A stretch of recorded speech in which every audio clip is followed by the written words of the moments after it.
밖에 이상한 행동을 통해서 여리고성을 이기게 되는, 하루에 한 번씩 여리고성 주위를 돌고 7일째는 7번 돌고 소리를 질렀더니 여리고성이 무너졌더라.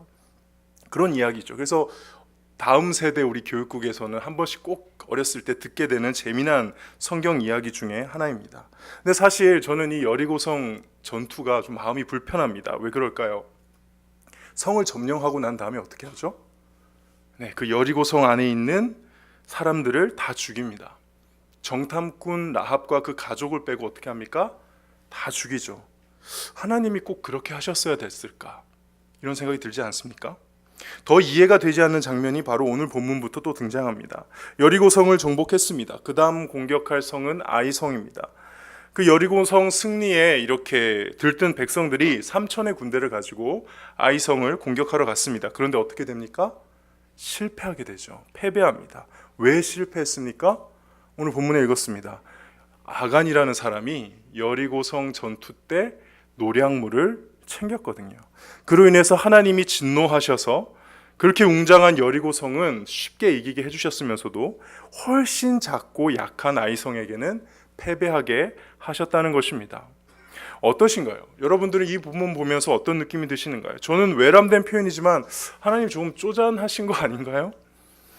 너무 과민 반응 보이시는 거 아닌가요? 아니, 이스라엘 전체가 죄를 지은 것도 아니잖아요. 예전에 황금 송아지 만들어 놓고 예배할 때처럼 이스라엘 전체가 잘못한 게 아니라 단 한 사람이 잘못한 겁니다. 아간이 잘못한 겁니다. 여호수아가 잘못한 것도 아니었습니다. 아간이라는 한 사람이 탐욕에 눈이 멀어서 전리품 하나 슬쩍 한 것 가지고 굳이 이렇게까지 하실 필요가 있을까? 그냥 아이성 전투는 이기게 해주시고 아간만 따로 불러서 벌을 내리시면 되지 않겠습니까? 제가 군대 있을 때 가장 싫었던 문화 중에 하나가 이렇게 한 사람이 잘못했는데 단체로 기합을 받는 거였습니다. 여러분들 군대 가보시진 않았지만 TV나 드라마를 통해서 이런 장면 많이 봤을 겁니다. 전체가 체조를 합니다. PT 체조라는 것인데요. 구령을 붙입니다. 하나, 둘, 셋, 하나, 하나, 둘, 셋, 둘. 그 PT 체조에 누가 만드는지 모르겠는데 이게 불문율이 있습니다. 뭔지 아십니까? 마지막 구령은 외치면 안 됩니다. 10회 하면은 9회까지 9까지는 외치는데 하나, 둘, 셋 이렇게 하고 끝나야 됩니다. 근데 꼭 한 사람이 외칠까요? 안 외칠까요? 네, 외칩니다. 이게 참 불문율입니다. 항상 외치는 사람이 있습니다. 그리고 제가 신병 교육대 때 조교였거든요. 그걸 외치게 만드는 법이 있습니다. 이렇게 하면 됩니다. 자, PT 체조 10회 하겠습니다. 몇 회? 10회. 목소리 봐라. 20회 하겠습니다. 몇 회? 20회. 15회 시작. 이렇게 해버리면은 자기가 20회 외쳤기 때문에 15회에서 다 소리를 외치는 거죠. 그래서 어쨌든 한두 명이 잘못을 함으로 인해 가지고 어떻게 됩니까? 전체가 얼차려를 받고 단체 기합을 받습니다. 오늘 그 얘기입니까? 아간이 잘못했기 때문에 너네 이스라엘 백성들은 다 연대 책임이야. 너네 다 잘못했어. 라고 해서 하나님이 이 조교처럼 훈련병을 골탕 먹이는 조교처럼 이스라엘 백성을 혼내는 장면인가요? 오늘 이야기를 우리는 어떻게 이해하겠습니까? 이 불편할 수도 있는 이 이야기를 잘 이해하려면 오늘 본문의 제목에 나와 있는 이 온전히 바친이라는 이 문장을 잘 이해해야 합니다. 온전히 바치다. 이거는 히브리어로 헤렘이라는 것인데요. 이 헤렘을 간단하게 해석하면 구별입니다. 구별. 일반적인 사용이나 접촉으로부터 하나님께로 구별된 것이 헤렘입니다. 그러면 거룩하고 같은 것인가요? 아니요. 성경을 보면요, 하나님께서 가증스럽게 여기는 부정한 것들도 헤렘시키는 걸로 봐서 단순히 거룩을 의미하는 것은 아닙니다.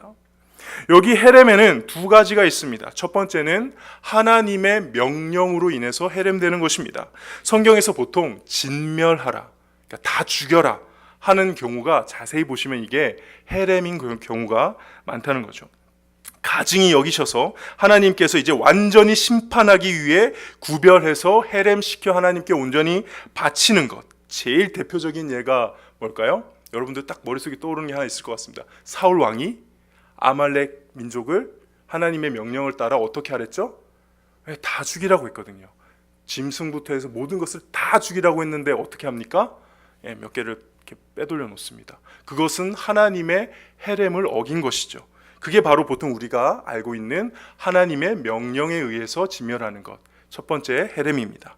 또 두 번째 헤렘이 있습니다. 그게 뭐냐면 자발적으로 바쳐지는 헤렘입니다. 우리 레위기 27장 28절 말씀 우리 한번 읽어보도록 하겠습니다. 시작. 어떤 사람이 자기 소유 중에 오직 하나 온전히 바친 모든 것은 사람이든지 가축이든지 기업에 바치든지 팔지도 못하고 무르지도 못하나니 바친 것은 다 여호와께 지극히 거룩합니다. 여기서 온전히 바치다는 게 바로 헤렘인 거예요.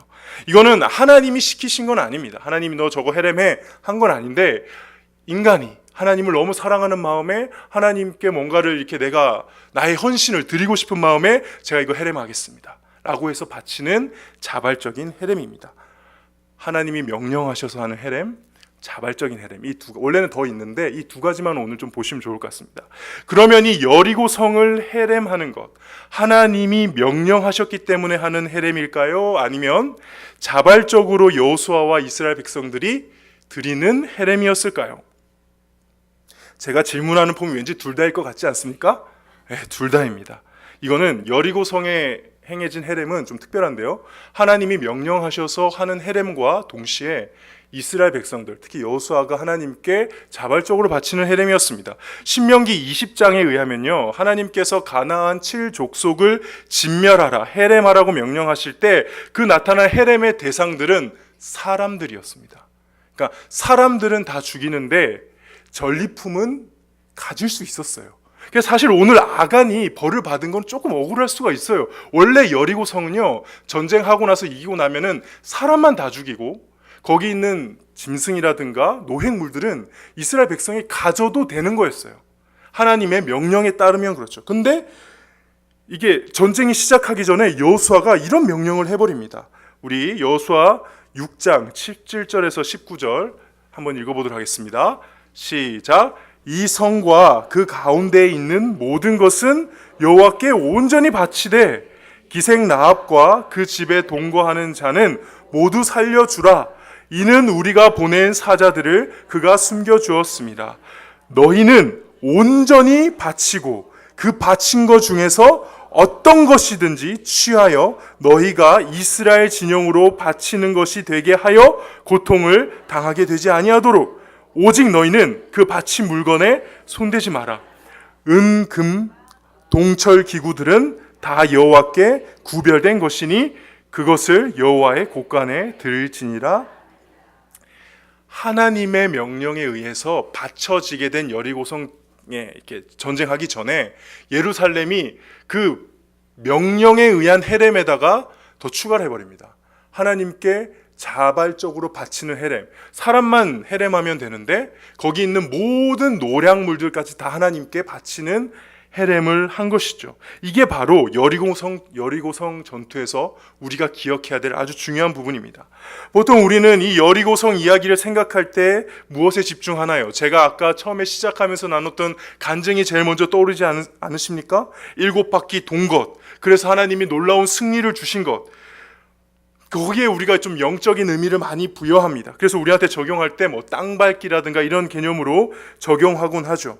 그러나 여리고성은 내가 원하는 것을 얻을 수 있는 어떤 기도의 비법을 가르쳐주는 이야기가 아니었습니다. 설교를 시작하면서 말씀드렸던 저희 아버지와 어머니의 이야기 같은 경우는 간절했던 기도, 그리고 하나님의 긍휼, 하나님의 뜻 안에서 그런 일들이 이루어진 것이지, 그 땅을 밟으며 주위를 도는 방법들 때문에 그런 응답이 되었다는 메시지가 아니지 않습니까?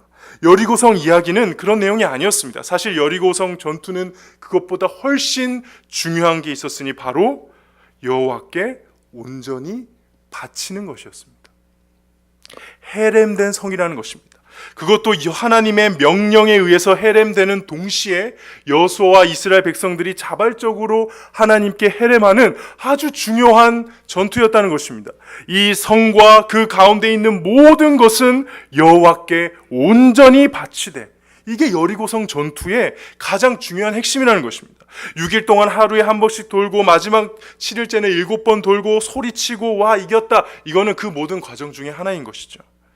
그러므로 아간이 한 짓은 무엇입니까? 단순히 욕심 좀 내서 전리품을 슬쩍 한 거요? 아닙니다.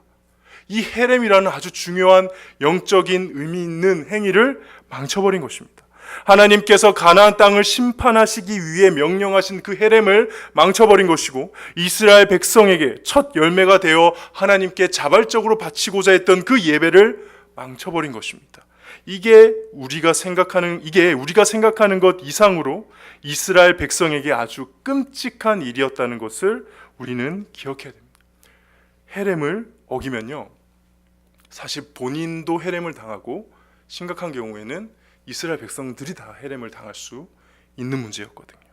그러므로 오늘 우리 헤렘을 범한 아간의 이야기를 통해서 우리는 좀 깨달아야 할 것이 있습니다. 오늘 세 가지만 나누도록 하겠습니다. 첫 번째, 정말 중요한 것을 놓쳐서는 안 된다는 것입니다. 이스라엘 백성들에게 여리고성 전투에 있어서 가장 중요했던 것은 제가 계속 뭐라고 강조하나요? 하나님께 온전히 바치는 헤렘이었습니다. 잘 보십시오. 여리고성 전투는 전투의 관점에서는 승리했는데, 헤렘의 관점에서, 하나님의 명령의 관점에서는 어떻습니까? 실패한 전투였습니다. 저는 오늘 7장 1절을 처음 봤을 때 이해가 되지 않았습니다. 좀 기분이 안 좋았습니다. 왜냐하면 7장 1절을 잘 보십시오.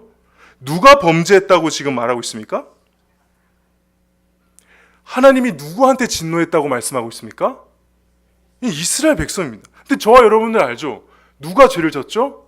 아간이 죄를 졌습니다. 아니, 아간이 죄를 졌고 오히려 이스라엘 백성들은 피해자 아닌가요?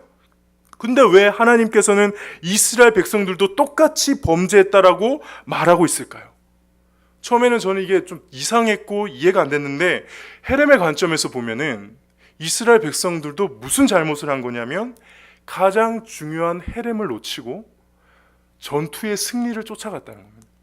승리에 흥분하느라 가장 중요한 것을 놓친 것입니다. 기적에 도취되어서 정말 그 전쟁의 목적을 잃은 것입니다. 그래서 그들이 정말 제대로 헤렘을 했는지 확인조차 못한 것입니다. 이겼다, 이게 목적이 아니라 헤렘, 이것이 목적인데, 헤렘을 위해 하나님이 우리를 이기게 해주신 것인데, 그 헤렘이라는 가장 중요한 사명은 놓치고 어느새 그들에게 이기는 것이 목적이 되어버린 것입니다. 승리가 목적이 되어버린 것입니다. 주객이 전도된 것이죠. 하나님께서는 헤렘을 위해 승리를 주셨지 승리 자체가 목적으로 주신 게 아니란 말입니다. 신앙생활을 하다 보면 이렇게 주객이 전도될 때가 많음을 우리는 고백하지 않을 수가 없습니다. 예배를 드릴 때에 영과 진리로 하나님 앞에 온전히 서는 예배자로서 바르게 서는 그 자체가 참 중요한 것인데, 어느 순간에 예배의 겉모습만 신경 쓰고 있다든지, 전도에 있어서 한 영혼이 복음으로 변화되는 것을 위해 정말 열심을 다해 기도하고 그들에게 다가가는 그 진심이 중요한 것인데, 그냥 교회 많이 모이면 문제가 없다라고 생각하는 것도 그럴 것입니다. 예수 그리스도의 사랑을 진실되게 나누는 봉사가 그게 본질인데, 나의 보람을 위한 일이 되어버리는 것도 주객이 전도되는 것이죠. 저와 같은 설교자는 말씀 그대로, 복음 그대로 하나님의 말씀을 성도들에게 있는 그대로 전하는 것이 목적이 되어야 되는데, 시간이 지나다 보니까는 사람들이 하는 칭찬과 평가, 그런 것에 이제 마음이 쓰이게 되고 바뀌게 되는 것, 이게 본질과 목적과 그것이 바뀌게 되는 것입니다. 그런 의미에서 여리고성 전투는 성공한 것처럼 보이는 실패한 전투였습니다. 목적을 이루지 못한 전투였습니다. 헤렘이 목적인데 승리가 목적이 되어버린 전투였습니다. 성공 같은 실패를 한 것이죠. 그리고 저와 여러분이 이 세상에서 쉽게 속게 되는 잘못된 성공을 상징하는 그런 전투가 되어버린 것입니다. 저와 여러분에게 이 여리고성 승리와 같은 것은 무엇이 있을까요? 겉으로 보았을 때 큰 성공을 거둔 것 같은데, 기적도 일어나고 하나님이 함께 하신 것 같고 누가 봐도 대단한 일을 한 것 같은데, 사실은 가장 중요한 사명에는 실패한 그런 일이 우리에게는 없나요? 저와 여러분의 삶과 사역과 특히 우리 평화교회가 정말 중요한 것을 놓치지 않는 그런 삶, 그런 사역, 그런 교회가 되기를 주님의 이름으로 축복합니다. 두 번째, 오늘 본문에서 배울 수 있는 영적 교훈은 이 헤렘의 역설입니다. 저는 이 구원의 역설이라고도 말하고 싶은데요. 사실 이 아간의 이야기는요, 아간 혼자만 보시면 안 됩니다. 누구랑 같이 연결해서 보면은 더 정확한 메시지가 전해지냐면 바로 이 여리고성을 들어오기 전에 그 정탐꾼이 만났던 라합과 대조해서 봐야 됩니다. 라합은 구원받을 수 없는 하나님께 진멸되어 바치기로 예정된, 그러니까 해렘되기로 예정된 여리고성의 이방인이었습니다. 반면에 아간은 구원받을 자격이 충분하다 여겨지는 유다 지파의 이스라엘 백성이었습니다. 라합은 자신에게 있어서 어쩌면 단 한 번밖에 없었을 그 기회를 잡아서 하나님과 하나님의 백성, 그 언약에 자신을 던지는 믿음을 가졌죠. 반면 아간은 앞으로도 전리품을 얻을 기회가 많음에도 불구하고 그 한 번 누구도 건드려서는 안 되는 그 하나님께 온전히 바친 것을 건드림으로 하나님의 언약을 하찮게 여기는 모습을 보입니다. 라합은 하나님께 신실하기 위해서 목숨을 걸고 여리고성 사람들을 속였습니다. 반면에 아간은 자신의 탐욕에 목숨을 걸었고 하나님과 백성들을 속였습니다. 라합은 결국 여리고가 온전히 하나님께 바쳐지는 헤렘의 상태에서 그 헤렘됨을 면하는 하나님의 은혜를 받게 됩니다. 반면에 아간은 이스라엘 백성들을 헤렘시키게 될 위기를 만들어 놓고 이스라엘 백성들이 진멸당할 위기를 만들어 놓고 결국 하나님의 심판을 받아 죽게 되죠. 마지막으로 라합은 메시아이신 예수 그리스도가 오시는 그 유다 지파의 계보에 당당하게 들어가게 되고, 반면에 원래 유다 지파였던 이 아간은 가족과 자녀가 모두 죽음으로 메시아의 계보에서 완전히 사라집니다. 라합과 아간이 대조되어서 우리에게 메시지를 주고 있는 것이죠. 저와 여러분이 라합과 아간을 보면서 무엇을 배울 수 있을까요? 여기서 깨닫는 하나님이 베풀어 주시는 구원의 메시지는 무엇인가요? 분명 심판받을 수밖에 없었던 사람이 구원을 받았고 마땅히 구원받을 것 같은 사람이 심판을 받았습니다. 저와 여러분은 이 메시지 앞에 겸손히 무릎 꿇어야 될 줄 믿습니다. 우리는 라합 같은 사람은 구원받으면 안 된다, 저런 사람은 교회 나오면 안 된다라는 생각을 할 때가 간혹 있습니다. 오히려 아간처럼 분명한 신앙의 가문에서 구원받을 만한 자격이 보이는 그런 사람이 구원받아야 한다, 우리가 감히 그렇게 생각하기가 쉽습니다. 겉으로 모범적으로 교회 잘 나오고 학교에서도 문제 안 일으키고 성경도 열심히 읽고 기도도 열심히 하는 그런 사람, 누가 봐도 기독교인 같은 그런 사람이 구원받기에 합당하다고 우리는 은연중에 생각하기 쉽습니다. 왜냐하면 구원을 인간이 만들어낼 수 있는 어떤 외적인 자격 조건으로 생각하거든요. 그런데 하나님의 입장에서는 그렇지 않습니다. 하나님의 입장에서 구원은 자격을 갖춘 사람이 받는 것이 아니라 자격이 없음을 인정하고 하나님 앞에 진실되게 엎드리는 사람이 구원을 받는 것이 하나님의 구원입니다. 아간 같은 사람들이 구원받는 것이 아니라 라합 같은 사람들이 구원을 받는 것입니다. 내가 자격이 있다고 생각한다면 오히려 그것은 구원받을 가능성이 오히려 낮습니다. 반대로 내가 정말 자격 없는 존재라고 생각한다면 하나님은 우리에게 구원의 은혜를 베푸실 것입니다. 나는 정말 자격 없는데, 정말 이 세상의 모든 사람은 다 구원받아도 나 같은 사람은 구원받을 수 없는데, 와, 하나님이 나를 구원해 주셨구나, 하나님의 그 은혜가 너무 놀랍구나, 이렇게 진심으로 고백할 수 있는 사람이 구원을 받는 것이죠. 아마도 아간이 죽는 장면을 옆에서 지켜보고 있었을 라합이 그렇게 생각하고 있었을 겁니다. 원래 저거 내가 죽어야 되는 건데, 내가 저렇게 돼야 되는 건데 하나님이 나를 구원해 주셨구나. 그래서 이 라합과 아간의 이야기는 언제나 우리에게 용기를 줌과 동시에 겸손하게 합니다. 나는 구원받을 자격이 없는 사람이야, 하나님이 나 같은 사람을 어떻게 사랑하신다고 하는 걸까? 아닙니다. 하나님께서는 라합도 사랑하시고 구원하셨습니다. 그러니 절대 그런 말씀 하지 마십시오. 여러분이 그 어떤 밑바닥치는 인생이라 할지라도 하나님께서는 저와 여러분을 구원하실 수 있습니다. 반대로 내 입으로는 말은 안 하지만 은근히 그래도 나는 구원받을 자격이 있다, 이렇게 생각하는 사람이 있다면 유다 지파의 아간을 기억해야 합니다. 성경은 하나님 앞에 겸손히 무릎 꿇는 사람들, 하나님을 참되게 믿고 신뢰하고 그분께 모든 것을 던지는 사람이 구원을 받았지, 외적인 조건으로 자격으로 하나님 앞에 당당하게 구원을 요청해서 받은 사람은 없다는 것입니다. 교만한 마음이 들 때 우리는 아간을 기억하고 다시 하나님 앞에 겸손할 수 있기를 간절히 축복합니다. 마지막으로 오늘 이 헤렘에 대한 교훈을 통해서 우리가 깨달아야 될 중요한 내용은 바로 예수님을 다시 바라보는 것입니다. 오늘 이 비참한 이야기는 그냥 아간의 이야기로 보면 참 비참합니다. 그리고 하나님 좀 너무 잔인하신 것 같습니다. 뭘 이렇게까지 하시나? 근데 그렇지가 않습니다. 저는 생각보다 이게 화를 잘 안 내는 편인데요. 그렇게 생기지 않았나요? 화를 이렇게 내도 되게 멋있게 못 내요. 어떤 사람은 화를 낼 때 촥촥촥 내서 보면 와 멋있다 그런 생각 들 때가 있어요. 화를 못 내더라고요.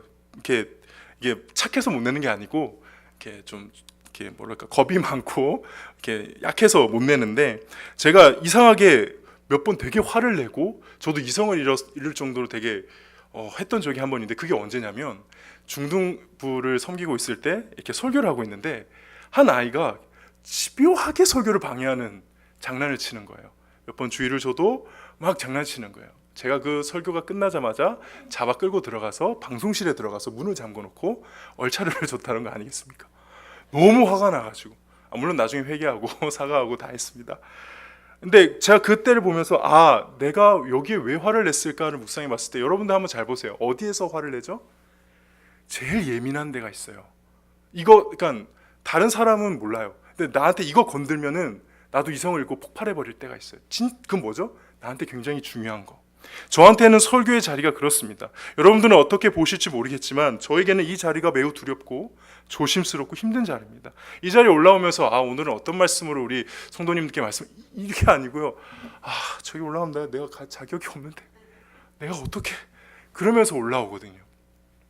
그러면서 한 문장 한 문장 하나님 앞에서 준비된 것을 잘 말씀을 전해야지 하면서 오는데 그것을 방해한다?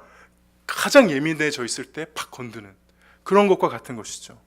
마찬가지입니다. 구약을 보면요, 이 헤렘은 진멸되어서 온전히 바친다는 이 개념은 하나님께 매우 예민하고 소중하게 여겨집니다.